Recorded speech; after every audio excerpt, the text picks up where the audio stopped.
Le cours Colbert et la fontaine royale ravivent le souvenir des temps anciens. Un parfum de cuisson mêlé de miel et de graines de céréales s'échappe d'un soupirail et enveloppe le quartier dès 4 heures du matin. Le Fournil retrouve une nouvelle jeunesse après longue fermeture et la vie reprend.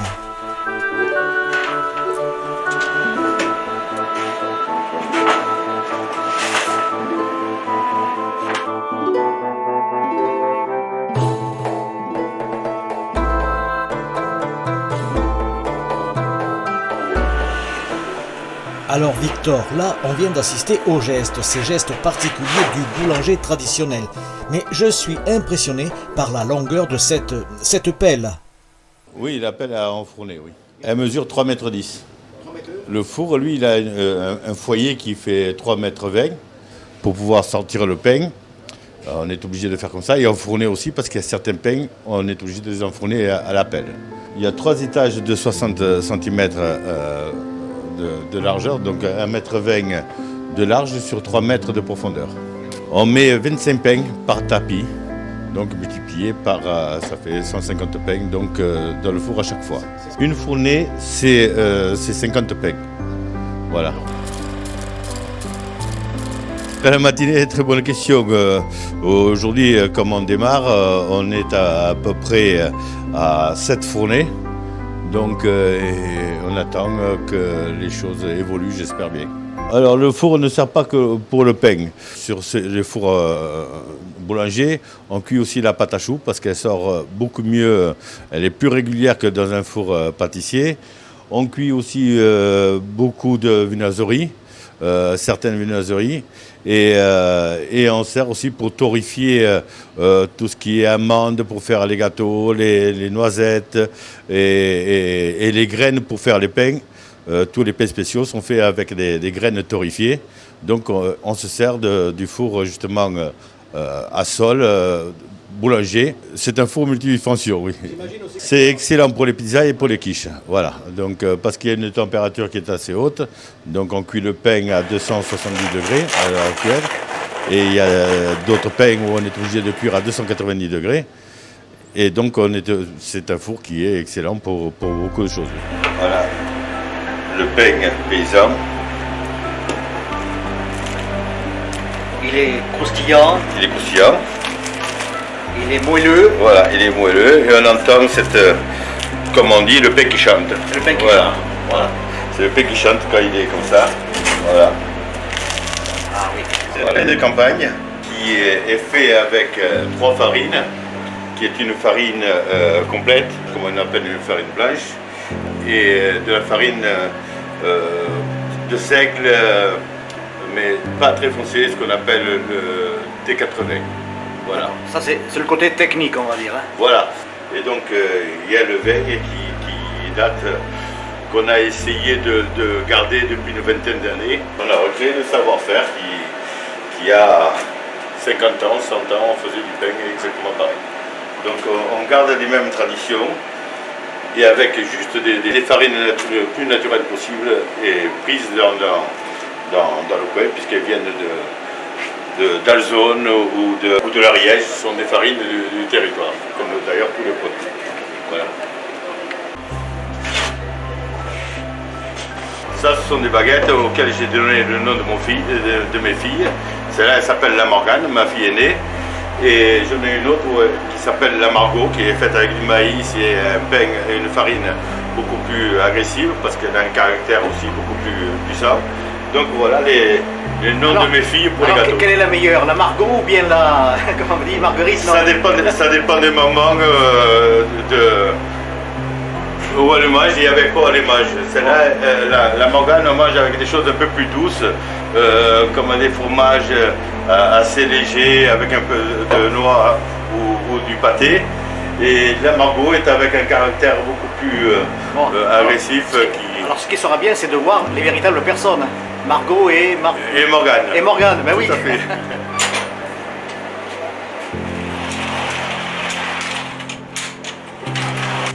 Autrefois, le boulanger enfournait à la pelle, surtout pour les fours à bois.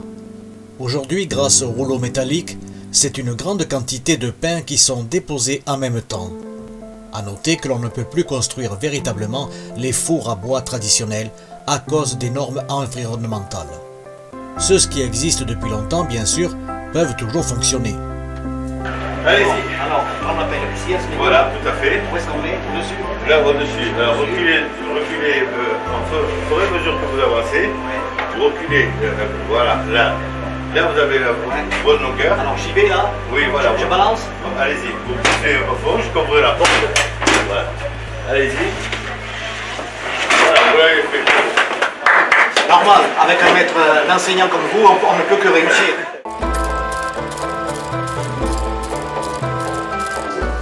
Donc là, on est en train de mettre de l'eau qui est à 11 degrés pour pouvoir faire notre pétrin.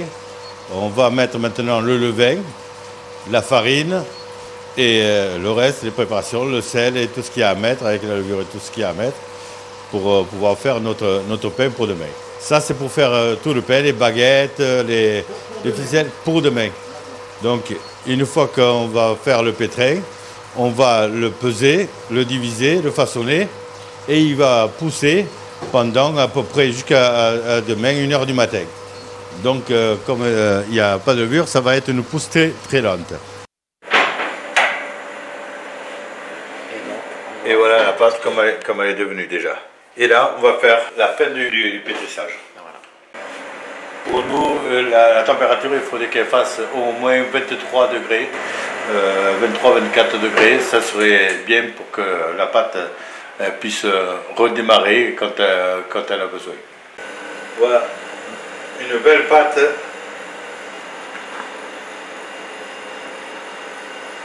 Oh là là, c'est la transparence carrément, ouais.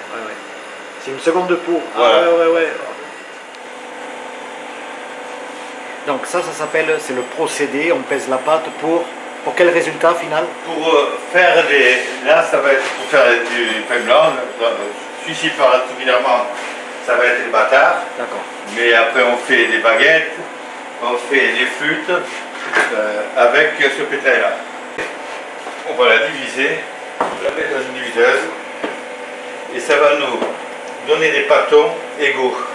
Ah, des bâtons, d'accord. Donc,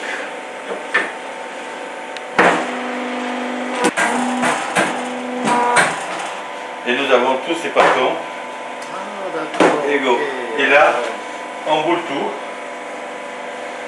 On boule toutes nos pâtes, comme ça.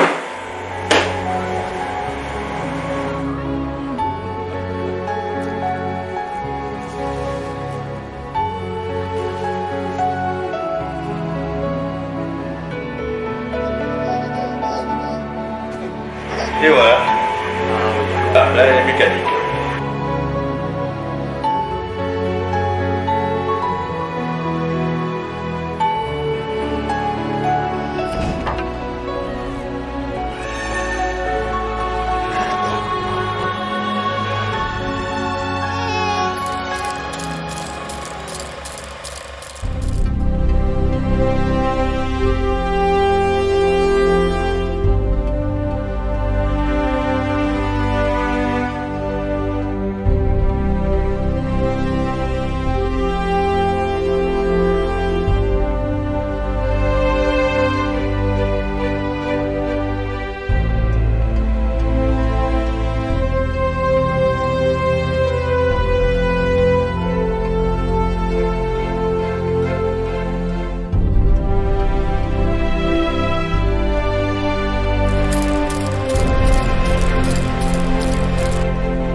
Victor, une question se pose. Je suis avec vous depuis 1h30 du matin.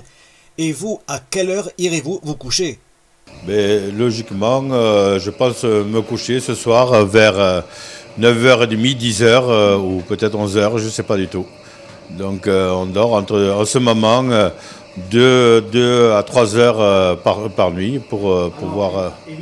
Alors, d'après ce que vous me dites, comment un jeune d'aujourd'hui peut-il avoir l'envie d'apprendre le métier? Qu'est-ce qui fait selon vous la part des choses? N'est-ce pas une restriction? Non, c'est pas une restriction. Quand on se lance, il faut effectivement faire des sacrifices. Après, c'est un métier. Quand on rentre dans ce métier, on devient vraiment amoureux, comme on dit pour certaines terres.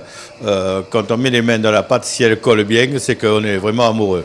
Elle vous lâche pas. Et c'est pour ça que on se donne à fond. Et ce sont vraiment des métiers de passion. Sinon, c'est pas la peine de le faire. J'ai commencé la boulangerie en 1982. Voilà. Donc ça fait quelques années qu'on est là-dedans. J'ai commencé sur une mée, donc un vieux pétrin en bois, où j'ai commencé avec un patron qui faisait du pain, vraiment pour les anciens. Et donc ça m'a plu et j'ai commencé à faire du pain. Vous aviez quel âge? Ben, j'avais à peu près 16 ans, 15 ans, 16 ans. Tout à fait, je suis tombé dans le pétrin et espérons que je reste le plus longtemps possible.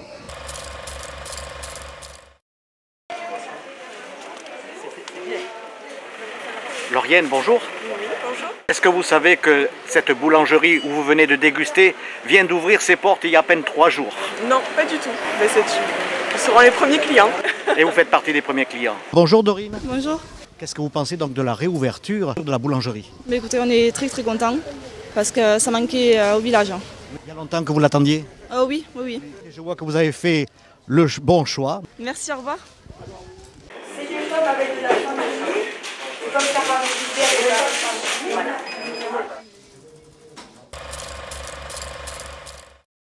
Pour certaines occasions, les fêtes, les anniversaires, le boulanger crée une marque, ou une marque géante. C'est ici un pain paysan de près de 2 mètres de long.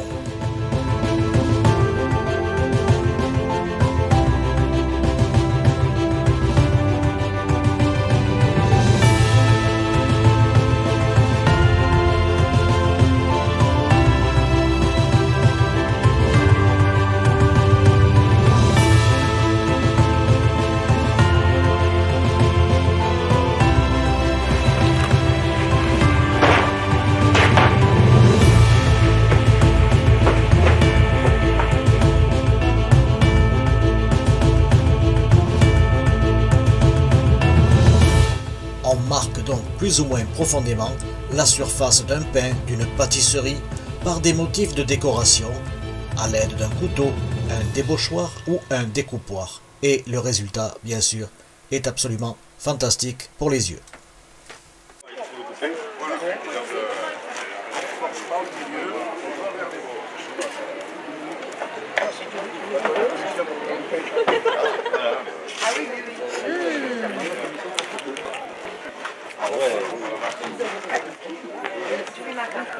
Joli pain,